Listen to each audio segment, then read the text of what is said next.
बंधु माने आजिर एही कार्यक्रम को आपण मानक स्वागत। आपणकर जदि कन्या राशि होइथाय तेबे एही भिडियोटी को थरे मात्र शेष पर्यंत निश्चय देखंतु।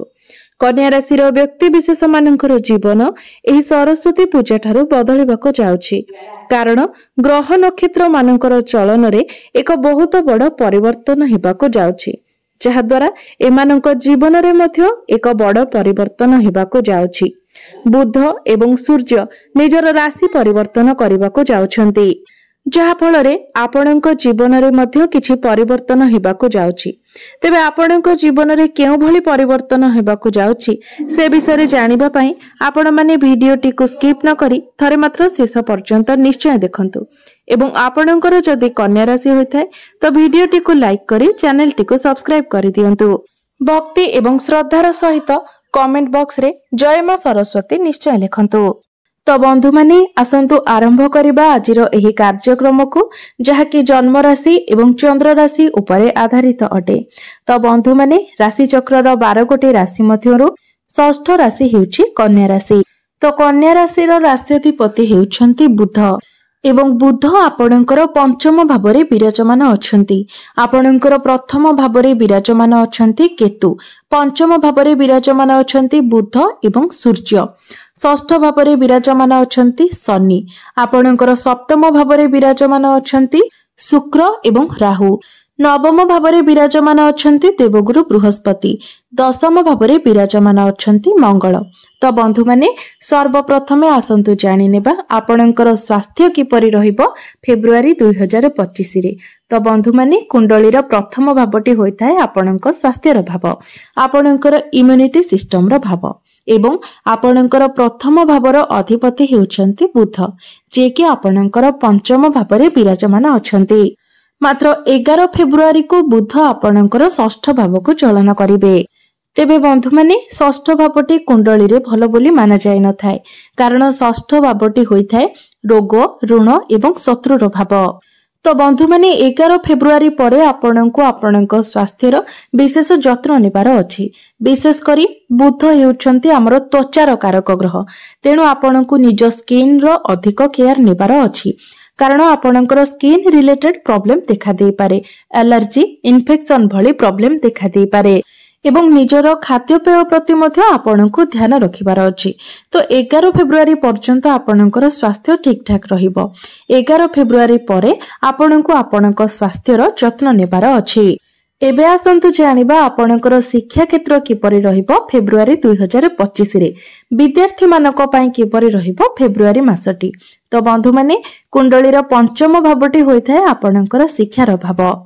तो आपणकर पंचम भावर अधिपति हेउछंती शनि, जे कि आपणकर षष्ठ भावरे विराजमान अछंती एवं आपणकर पंचम भावरे सूर्यंक सहित बुध विराजमान अछंती।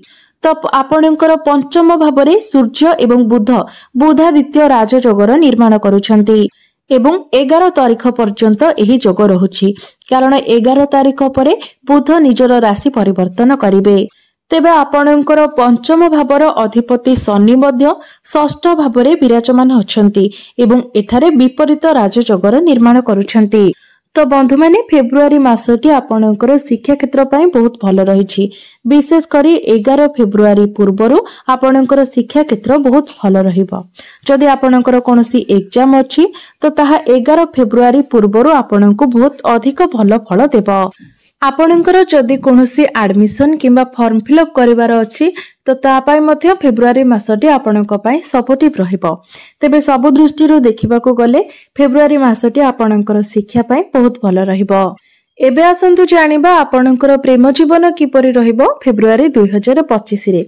तो बंधु माने कुंडलीर पंचम भावटी आपणकर शिक्षार भाव हेबा सहित पंचम भावटी मध्य आपणकर प्रेम जीवनर भाव अटे एवं आपणकर संतानर भाव अटे एवं आपणकर पंचम भावर अधिपति हेउछंती शनि, जे कि आपणकर षष्ठ भावरे भल स्थान रे विराजमान अछंती एवं आपणकर पंचम भावरे सूर्यंक सहित बुध विराजमान अछंती एवं बुध हेउछंती आपणकर प्रथम भावर अधिपति। 11 फेब्रुआरी को बुध आपणकर षष्ठ भाव को चलन करिवे एवं 11 फेब्रुआरी को बुध एवं शनिकर संयोग हेबो। तेबे 11 फेब्रुआरी परे आपणकर प्रेम जीवन बहुत अधिक भल रहिबो कारण आपणकर प्रथम भावर अधिपति एवं पंचम भावर अधिपति जेतेबेले एकत्र हेबे तो यह आपणकर प्रेम जीवन उपरे बहुत अधिक शुभ प्रभाव पकाइबो। मात्र जे पर्यंत सूर्य आपणकर पंचम भावरे अछंती अर्थात 13 फेब्रुआरी पर्यंत आपण आपणकर पार्टनर को मध्यरे टिके क्रोध स्वभाव देखिबाको पाइबे एवं कोनोसी ना कोनोसी कारणरू आपणक मध्यरे भूल बुझामणा मध्य देखा देबो। मात्र 13 फेब्रुआरी को जेतेबेले सूर्य आपणकर पंचम भावरू बाहरी आपणकर षष्ठ भाव को चलन करिवे तो सेतेबेले आपणकर प्रेम जीवन बहुत भल रहिबो। आपणक मध्यरे जहाँ भी किछि समस्या थिला से सब समस्यार समाधान होई जिवो। एबे आसंतु जानिबा आपणकर वैवाहिक जीवन किपरि रहिबो फेब्रुआरी 2025 रे। तो बंधु माने कुंडलीर सप्तम भावटी होइथाय आपणक वैवाहिक जीवनर भाव आपणक जीवन साथीर भाव एवं आपणकर सप्तम भावर अधिपति हेउचंती देवगुरु बृहस्पति जे कि आपणकर नवम भावरे विराजमान अछंती एवं आपणकर सप्तम भावरे राहु एवं शुक्र विराजमान अछंती। तो बंधु माने जे पर्यंत राहु आपणकर सप्तम भावरे अछंती अर्थात 18 मई 2025 पर्यंत आपणकर वैवाहिक जीवन रे किछिटा समस्या देखा देबो। मात्र फेब्रुआरी मासटी आपणकर वैवाहिक जीवन पई भल रहिबो कारण आपणकर सप्तम भावर अधिपति नवम भावरे विराजमान अछंती एवं आपणकर सप्तम भावरे राहुଙ୍କ सहित शुक्र मध्य विराजमान अछंती एवं शुक्र आपणक सप्तम भावरे उच्चस्थ अछंती जहाँकि आपणकर वैवाहिक जीवन को बहुत भल बनाइबारे साहाय्य करिबो कारण शुक्र हेउछंती प्रेमर कारक ग्रह। मात्र राहु जेहेतु आपणकर सप्तम भावरे अछंती तो राहु आपणक मध्यरे भूल बुझामणा सृष्टि कराइबे। तो यही सब कथार आपनको ध्यान रखिबार अछि। एबे आसंतु जानिबा सबुठारो महत्वपूर्ण विषय वस्तु आपणकर भाग्य क्यारियर एवं व्यापार वाणिज्यर स्थिति किपरि रहिबो फेब्रुआरी 2025 रे। तो बंधु माने कुंडलीर नवम भावटी होइथाय आपणक भाग्यर भाव दशम भावटी होइथाय आपणकर क्यारियर एवं सप्तम भावटी होइथाय आपणकर व्यापार वाणिज्यर भाव। तो आपणकर भाग्य भावर अधिपति अर्थात आपणकर नवम भावर अधिपति हेउछंती शुक्र जे कि आपणकर सप्तम भावरे उच्चस्थ अछंती। तो भाग्य दृष्टि देखिबाकू गले फेब्रुआरी मासटी आपणक पई सर्वश्रेष्ठ रहिबो कारण भाग्यर कारक ग्रह देवगुरु बृहस्पति आपणकर भाग्य स्थान रे ही विराजमान अछंती एवं आपणकर भाग्य भावर अधिपति शुक्र आपणकर सप्तम भावरे उच्चस्थ अछंती। तो यही फेब्रुआरी मासरे जदि आपण किछि करिबा पई चाहुछंती कोनोसी बड़ कार्यर आरंभ करिबा पई चाहुछंती कोनोसी आपण बड़ डिसिजन नेबा पई चाहुछंती आपणकर कोनोसी मीटिंग किबा डील रहिछि आपण कोनोसी बड़ इन्वेस्ट करिबा पई चाहुछंती किबा आपण कोनोसी बड़ जिनिस किणा किणी करिबा को चाहुछंती कोनोसी शुभ मांगलिक कार्य करिबा पई चाहुछंती तो भाग्य संबंधित जे कोनोसी भी कार्य आपण करिबा पई चाहुछंती सेथिरे निश्चित संपूर्ण भाबरे आपणको आपणक भाग्यर साथ मिलिबो। तो प्रत्येक कार्य रे फेब्रुआरी मासरे आपण सफल हेबे तेणु आपण बिना किछि द्वंद्वरे एही मासरे किछि भी कार्य करि परिबे। एबे आसंतु जानिबा आपणकर क्यारियर किपरि रहिबो फेब्रुआरी 2025 रे। तो आपणकर दशम भावर अधिपति हेउछंती बुध जे कि आपणकर पंचम भावरे विराजमान अछंती एवं 11 फेब्रुआरी को बुध आपणकर षष्ठ भाव को चलन करिवे। तो आपण जदि निज चाकरी रे किछि परिवर्तन चाहुछंती तो फेब्रुआरी मासटी आपणक पई सपोर्टिव रहिबो कारण मंगल जेहेतु आपणकर दशम भावरे अछंती तो आपणक मध्यरे एनर्जी भल रहिबो। आपण जदि कोनोसी इंटरव्यू देबा पई चाहुछंती तो आपणकर इंटरव्यू मध्य भल रहिबो।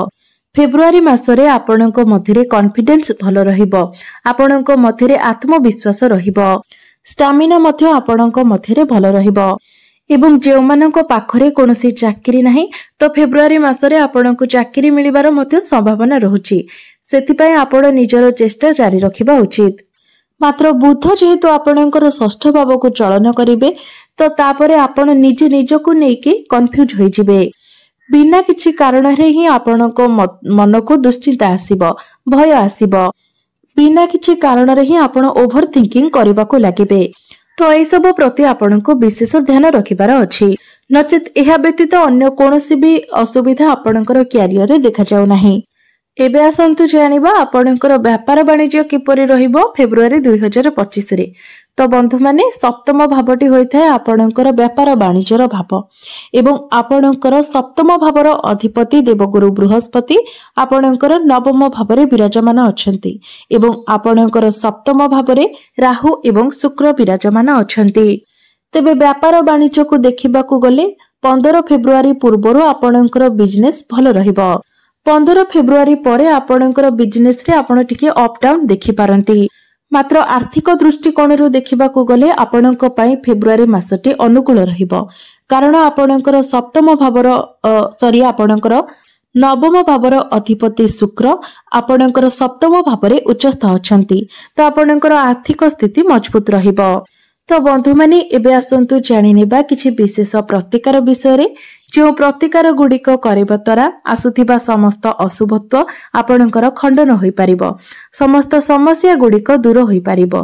तेबे सेथि पई आपणकु प्रत्येक दिन बुद्धंकर बीज मंत्र 108 थर जप करिवार अछि। प्रत्येक दिन हनुमान चालीसार पाठ करिवार अछि। एहा सहित प्रत्येक दिन आपणकु शुक्रंकर बीज मंत्र मध्य 108 थर जप करिवार अछि। तेबे बंधु माने आपणकर जीवन मंगलमय हेउ, एहा ही ईश्वरंक निकटरे मोर प्रार्थना। धन्यवाद।